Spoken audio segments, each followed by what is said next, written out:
So ayan, good day mga kabasyong, welcome sa aking YouTube channel and sa aking Facebook page. So dito sa video na to, papakita ko yung vacuum connection with regards dito sa ating kasi ito ay 4K. Oh, tama, 4K. So pinalitan na ito, mga to. Paano malaman pag 4K pag maikli yung inyong shop dito? Yan. Pag maikli ito. So ito iba to. Mga kabasyong ha. Pag hinigop mo tutulak.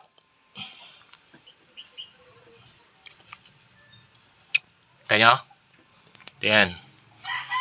So yan, pang ibang sasakyan to, hindi ko matandaan kung anong unit na. Baliktad yung kanyang trabaho. Kapag may vacuum, tutulak siya. Not like kapag yung sa atin kasi, yung ating dashpot is pag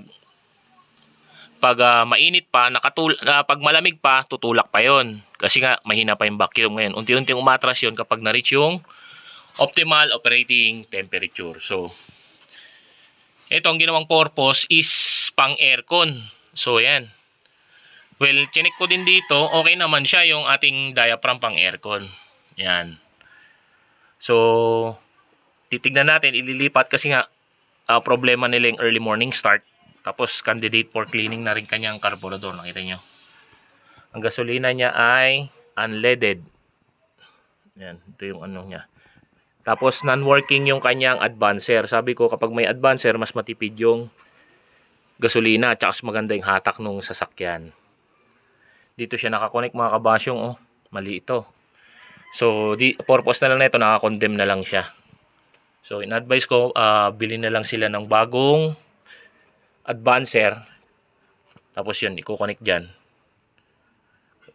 Kasi mas maganda talaga. Tapos yun, i-reroute ko yung ibang connection niya dahil wala na yung kanyang BBSB. So, ayan, ginawa nila ng DIY pero hindi kumapit. Sabi ko, dapat plastic talaga na Yan, nilagyan nila metal band. So, ang similarity ng 2E sa 4K, ito, ang pinagkaiba lang, maikli yung shaft. Yung sa, ito kasi, inilipat namin yun. Kung matandaan yung latest video ko, ito yung pang pang 4K maikli talaga. Ayan. 2E to 2E, pang EE100. So, itong unit na to is EE100, kaso yung dashpot na ito, kinuha na namin, nilipat namin doon. Dahil yun yung problema. Hard starting sa umaga, nahihirapan. So, yun. In-advise ko na lang kay owner na palitan. Ito. Palitan. Tapos ibabalik ko na lang yun mamaya. Tapos titignan ko ulit yung timplada ng carburetor. Ito ililipat namin. So, yan. Update na lang mga kabasyong. Open yung sasakyan ulit. Fast start. So yan, nagpalit din kami ng transmission oil. Ay, nagdagdag pala, hindi nagpalit, sorry.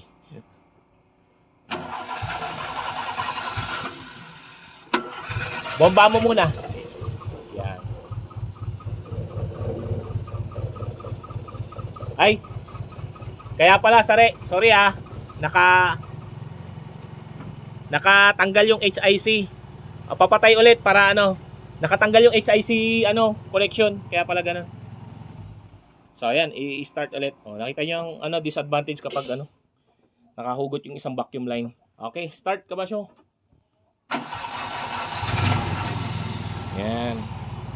Nahugot. Hindi ko pala naikabit. Sorry. Yung HIC, yung hot idle compensation valve. Yung connection niya doon sa mismong baba. So ayan, nasabihan ko na rin si kabasyong kung ano yung mga papalitan. Ang advancer niya is non-working, hindi siya gumagana. So nakatanggal. Dugot muna namin. Tapos ito dapat to nakalagay dun Ang fuel filter na talaga ng 2E is dito sa isa, yung sa ilalim. Para dun connection doon nakalagay. So ayan. Ni-reroute ko yung mga connection niya, although non-working na tong metal tubing niya kasi wala na yung BBSB. So yung tunog na yun dito sa ano, water pump, may tunog na siya.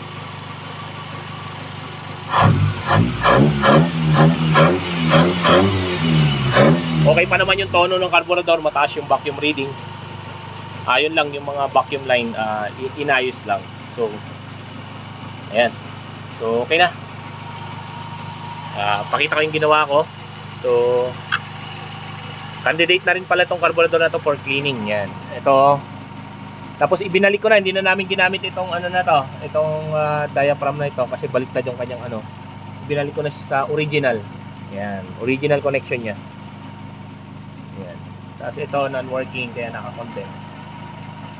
Ayan mga kabasyong. Connection nito, ang idle up is isang manifold, which is ito yon. Yan. Kukuha ka dito sa gas filter. Yan. Tapos ito yung connection yan. Yan. Itong una na to. Tapos itong pangalawa, papunta yan dito sa ating aircon diaphragm. Yan. Tapos, yun na nga. Yung connection natin ng vacuum advancer. So, limited yung kanyang port. So, may T dito sa likod. Yan yung ported side. Ported connection. Yung nasa baba. Ayan. Yung isa niyan, so dalawa yun na may T. Yung isa niyan, ilagay nyo dito sa ating charcoal canister. Tapos yung isa, di ba nakatinga sa ating advancer. Dito naman. Ayan. Dito sa ano, baba. Ayan. Tapos itong sa taas, manifold vacuum. Dito naman siya sa gas filter. Ayan. Nabilin ko na yan kay Kabasyong. Tapos yung isang connection, ito naman, yung nasa baba ng idle solenoid, dito naman sa ating dashpot. So bakit hindi ko siya ginamit doon sa diaphragm na to? Kasi ang ano na ito is pag nag-vacuum tumutulak. So hindi ko siya ginamit. So hindi siya ideal for, hindi siya talaga parang 2E. Ngayon kung makakuha si Kabasyong ng carb ng pang 2E na ano, di why not?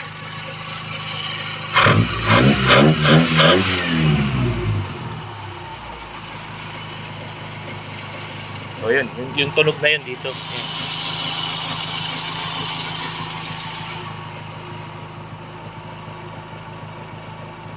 Tapos nilubricate ko yung kanyang mga connection, yung mga shafts niya dyan. Yan. Lubricated na yung mga yan. Ayan. So yun lang mga Kabasyong. May bisita, itong sasakyan na to from Mangaldan. So ito sila mga Kabasyong. Ayan. Kaway-kaway. Sila po yung may-ari na itong unit na to. EE100 Big Body. So may shoutout kayo mga Kabasyong? Oh. Shoutout na, shoutout. Sige. So yun, tapos na namin. So yun lang mga Kabasyong. God bless.